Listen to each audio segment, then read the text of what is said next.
Here come the trade rumors. Brandon Aiyuk might be available. We break it down here on Patscast.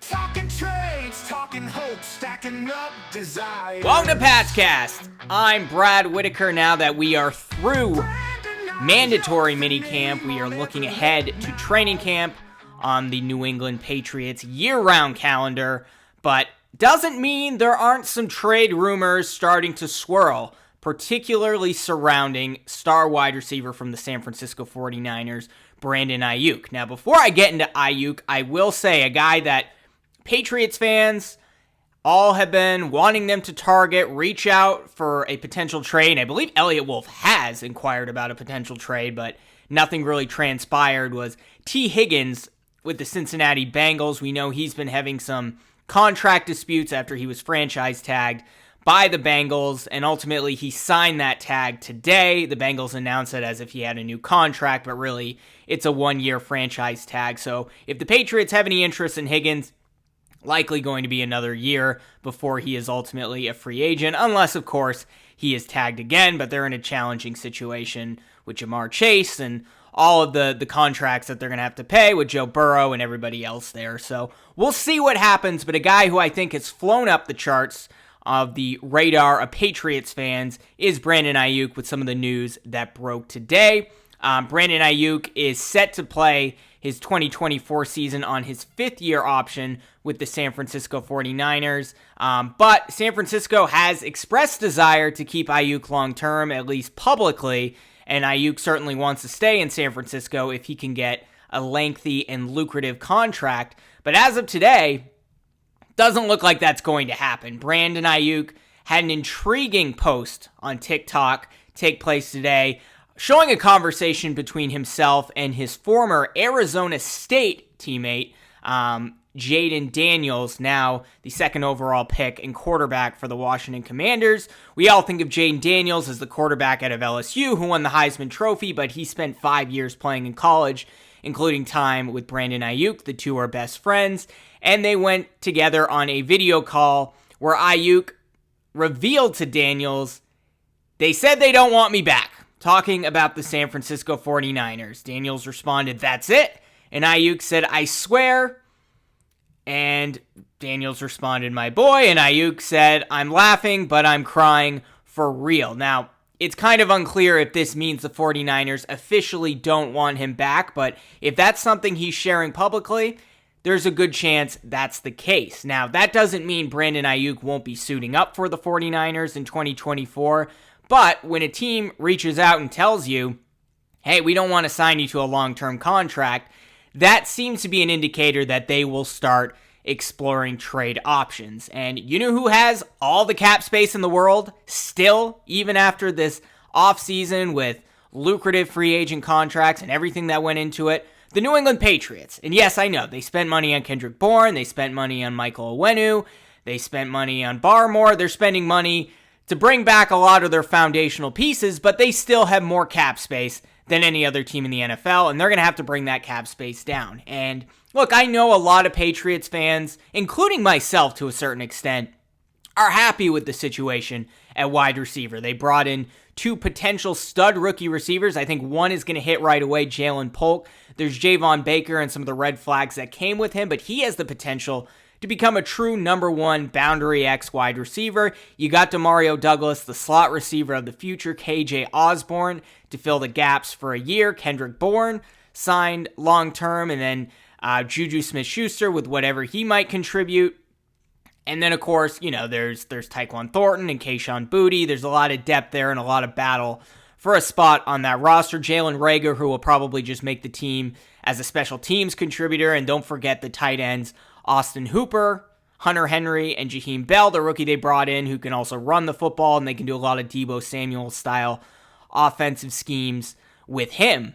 But they are still missing that true number one, and we don't know if that guy's going to be Javon Baker. And even if it is, that's probably a 2 to 3 to 4 year project to get him into that role. And if you're in year 4, then you're talking about signing him long term. We don't know. It's a boom bust situation with Javon Baker.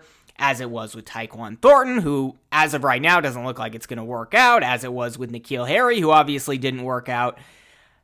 A guy like Brandon Aiyuk would be a slam dunk right away. And yeah, I know, I want to develop the young guys. I don't want to spend a lot of money at wide receiver. I still believe in the old Bill Belichick philosophy to some extent where, hey, if you have a good receiving core that's at least B+, then you can spend money elsewhere on the offensive line, on the defensive front, on cornerbacks, on safeties, DBs, wherever, and go cheap at receiver. You got a quarterback on a rookie contract. That's the way Belichick did it for years, but that is not the way the NFL is going, and you want a true number one guy, right? And a guy like Brandon Aiyuk, I know he's been competing on that roster with Deebo Samuel. He's been competing with George Kittle. There's no shortage of weapons on the San Francisco 49ers. Christian McCaffrey running the football can catch as well. So you got to take it with a grain of salt. Is Aiyuk their number one? Kind of. He was this past year, but he is an number one NFL wide receiver on most teams. Nearly all teams, in my opinion. And if you look at his stats, that seems to be the truth. And just look at the last 2 years. Brandon Aiyuk's been in the NFL for 4 years since he came out of Arizona State. Had 748 yards his rookie year on 60 catches, 826 yards on 56 catches his sophomore season in the NFL, but then really took a real leap the last 2 seasons. 78 catches in 2022 with just over 1,000 yards. And then last year, 75 catches, but he had 1,342 yards. So he is probably as close to a guaranteed 1,000-yard catch guy as you're going to get. And that's pretty impressive because he's not an 80 catch guy, 100-catch guy. He is never topped more than 78 his third year in the league, but still averaged 13 yards per reception that year and averaged just shy of 18 yards per reception last season, bringing in 7 touchdowns total, had 8 touchdowns the year before. There's a lot you could do with a guy like Brandon Aiyuk. Maybe not the biggest size, right? Like when you think of a boundary X wide receiver, a number one guy, you think of a guy like T. Higgins, a guy that's like 6'3", 6'4", big body. Brandon Aiyuk isn't that guy. He's only 6 feet tall, but he plays much larger than he looks out there. So, look, he's only on a 1-year contract with San Francisco, which brings his value way down in terms of what you would need to provide for compensation to the San Francisco 49ers, because you're only getting this guy for 1 year if you do indeed trade for a guy like Aiyuk this offseason. Now, what is Aiyuk's preference? He probably wants to go to the Washington Commanders. If he's showing this video with himself and Jaden Daniels complaining about the Niners and them supposedly not wanting him back, that's where he wants to go. But ultimately, he doesn't have a lot of control with that, and he really wants a long-term contract extension. He wants to be signed for another 4 years beyond this season, and there aren't a lot of teams, at least at this point in time, that can offer that to a number one wide receiver like Brandon Aiyuk, but the New England Patriots are one of those teams with all the cap space that I mentioned that they have, and look, they have to consider re-signing other guys. You know, Matthew Judon tops the list. He's fighting pretty hard. He's kind of holding in right now for a, probably a 2 to 3 year extension with the Patriots, coming off an injury. So I don't think he's going to be as expensive as a lot of people think Matthew Judon will be with as great of a player that he is. He's getting up there in age, coming off of an injury. So there's certainly contract negotiations taking place there. But Patriots could spend a lot of money and pay Calvin Ridley plus money for a guy like Brandon Aiyuk. And Brandon Aiyuk is far better than Calvin Ridley. We know the Patriots were willing to spend at least $22 million a year for Ridley this offseason, ultimately lost in a bidding war to the Tennessee Titans. $25 million for Brandon Aiyuk per season, not out of the realm of possibility. So if they can make a swing and bring him in for a first-round picks is a bit expensive, right? The Patriots are expected to not be a very good team this season, so you're not going to spend that. But a second-round pick for Brandon Aiyuk, even a third-round pick, if that would work, would be amazing. And I think if Elliott Wolf can pull the trigger, he absolutely should. I'm sure he's inquired about it. We've heard that he's reached out to the 49ers around the draft about a potential trade for these guys. Deebo Samuel was in those talks. So we'll see what transpires there. But ultimately, this is exciting if you're a New England Patriots fan, looking at the cap space they have. We know they've needed that number one guy.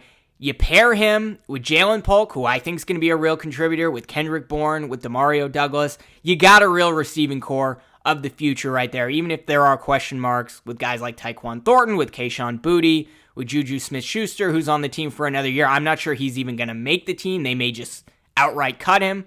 But suddenly you add Aiyuk to that receiving core with the tight ends that they have, with Antonio Gibson, who they added as a pass-catching back this offseason.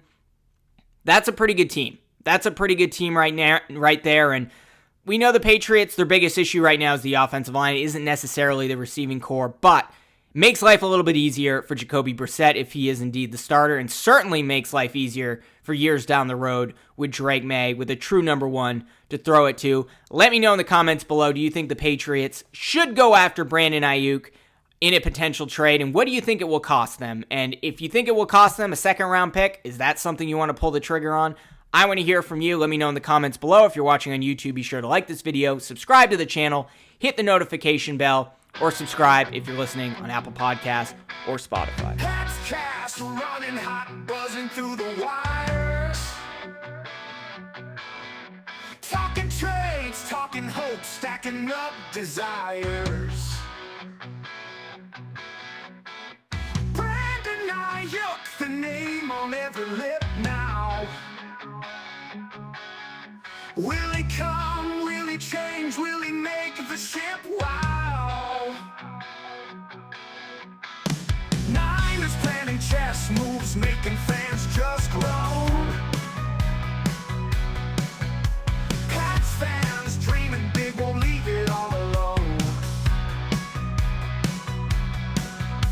What outspeed so fast, like the lightning in the skies?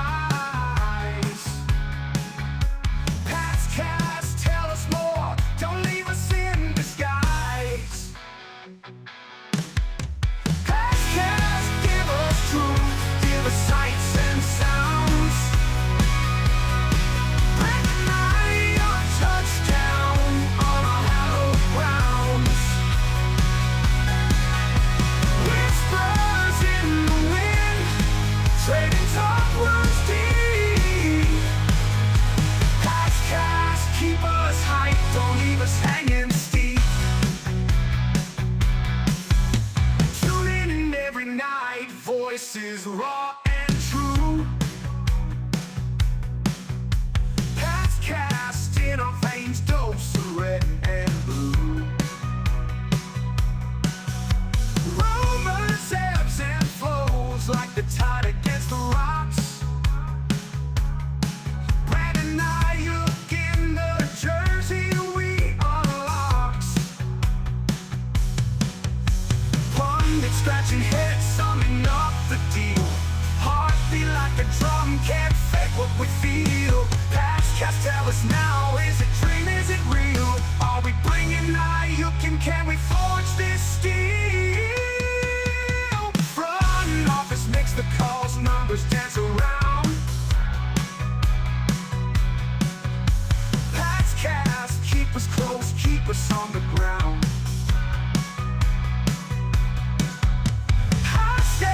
High dreams, we're all in deep.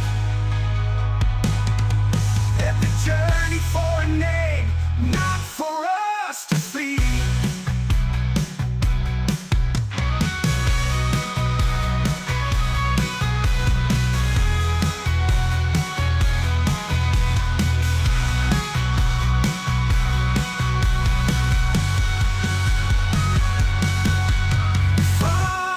Makes the calls, numbers dance around. Pats cast, keep us close, keep us on the ground. High stakes, high dreams, we're all in deep. Epic journey for a name, not for us to sleep.